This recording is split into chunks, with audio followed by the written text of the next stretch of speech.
നമസ്കാരം, പ്രവാസി മലയാളിയിലേക്ക് സ്വാഗതം. വിദേശയാത്രാ ആവശ്യങ്ങൾക്കായി ഇന്ത്യൻ പൗരന്മാർക്ക് പ്രസിഡന്റിന്റെ നിർദ്ദേശപ്രകാരം നൽകപ്പെടുന്ന പാസ്പോർട്ടാണ് ഇന്ത്യൻ പാസ്പോർട്ട്.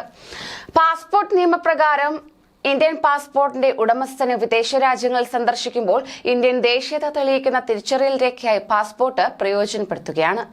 പാസ്പോർട്ട് സേവാ കേന്ദ്രം, വിദേശകാര്യ മന്ത്രാലയത്തിൽ കീഴിലുള്ള പാസ്പോർട്ട് ആൻഡ് വിസ വിഭാഗം എന്നിവയ്ക്കാണ് പാസ്പോർട്ട് സംബന്ധമായ വിഷയങ്ങളുടെ പ്രധാന ചുമതല നൽകിയിട്ടുള്ളത്.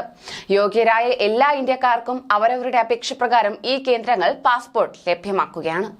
എന്നാൽ ഒരു പാസ്പോർട്ട് തയ്യാറാക്കുന്ന നടപടിക്രമങ്ങൾ പണ്ടുകാലത്ത് ഏറെ സങ്കീർണമായിരുന്നു.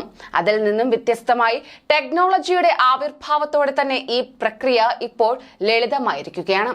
പാസ്പോർട്ടിനായി നിരവധി തവണ പാസ്പോർട്ട് ഓഫീസിൽ കയറിയിറങ്ങേണ്ട ഗതിയും ഇപ്പോൾ നമുക്കില്ല.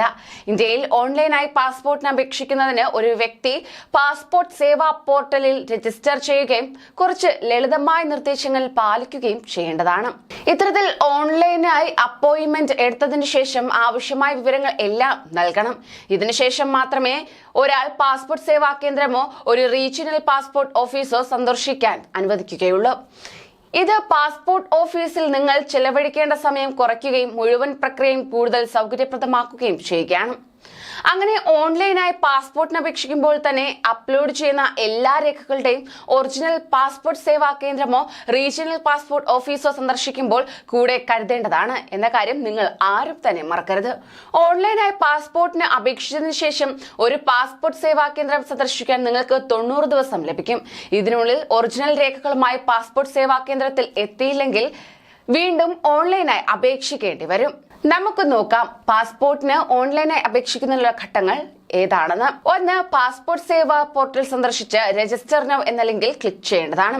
രണ്ടാമത്തേത്, നിങ്ങളുടെ വിശദാംശങ്ങൾ കൃത്യമായി നൽകി നിങ്ങൾ സന്ദർശിക്കാൻ ആഗ്രഹിക്കുന്ന പാസ്പോർട്ട് ഓഫീസ് തിരഞ്ഞെടുക്കുക. 3, വിശദാംശങ്ങൾ നൽകിയ ശേഷം സ്ക്രീനിൽ കാണുന്ന പ്രതീകങ്ങൾ ടൈപ്പ് ചെയ്ത് രജിസ്റ്റർ ബട്ടണിൽ ക്ലിക്ക് ചെയ്യേണ്ടതാണ്. നിങ്ങളുടെ രജിസ്റ്റർ ചെയ്ത ലോഗിൻ ID ഉപയോഗിച്ച് പാസ്പോർട്ട് സേവാ പോർട്ടലിലേക്ക് ലോഗിൻ ചെയ്യുക. അഞ്ചാമത്തേത്, അപ്ലൈ ഫോർ ഫ്രഷ് പാസ്പോർട്ട് അഥവാ re issue of passport link click ചെയ്യുക. ഫ്രഷ് ഇഷ്യൂസ് വിഭാഗത്തിന് കീഴിൽ അപേക്ഷിക്കുമ്പോൾ നിങ്ങൾ മുമ്പ് ഒരിക്കലും ഇന്ത്യൻ പാസ്പോർട്ട് കൈവശം വച്ചിട്ടില്ല എന്നതിന് ശ്രദ്ധിക്കേണ്ടതാണ്. അല്ലെങ്കിൽ നിങ്ങൾ വീണ്ടും ഇഷ്യൂ വിഭാഗത്തിന് കീഴിൽ അപേക്ഷിക്കണം. സ്ക്രീനിൽ പ്രദർശിപ്പിക്കുന്ന ഫോമിൽ ആവശ്യമായ വിശദാംശങ്ങൾ പൂരിപ്പിച്ച് സബ്മിറ്റ് ക്ലിക്ക് ചെയ്യുക. സബ്മിറ്റ് ചെയ്ത അപേക്ഷകൾ സ്ക്രീനിലെ പേ ആൻഡ് ഷെഡ്യൂൾ അപ്പോയിന്റ്മെന്റ് ലിങ്കിൽ ക്ലിക്ക് ചെയ്യുക. ഇത് നിങ്ങളുടെ അപ്പോയിന്റ്മെന്റ് ഷെഡ്യൂൾ ചെയ്യാൻ അനുവദിക്കും. അപ്പോയിന്റ്മെന്റിനായി ഓൺലൈനായി ഒരു ഫീസും അടയ്ക്കേണ്ടതുണ്ട്. ഇതിന് പിന്നാലെ നിങ്ങളുടെ അപേക്ഷയുടെ രസീത് പ്രിന്റ് ചെയ്യുന്നതിനായി പ്രിന്റ് ആപ്ലിക്കേഷൻ റെസിപ്റ്റ് എന്ന ലിങ്കിൽ ക്ലിക്ക് ചെയ്യുക.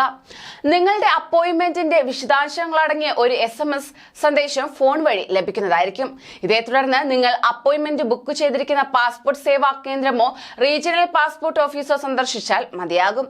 അപേക്ഷയുടെ രസീതിനൊപ്പം നിങ്ങളുടെ ഒറിജിനൽ രേഖകളും കയ്യിൽ കരുതേണ്ടതാണ്. കൂടുതൽ പ്രവാസി വാർത്തകൾക്കായി ഈ ചാനൽ സബ്സ്ക്രൈബ് ചെയ്യൂ.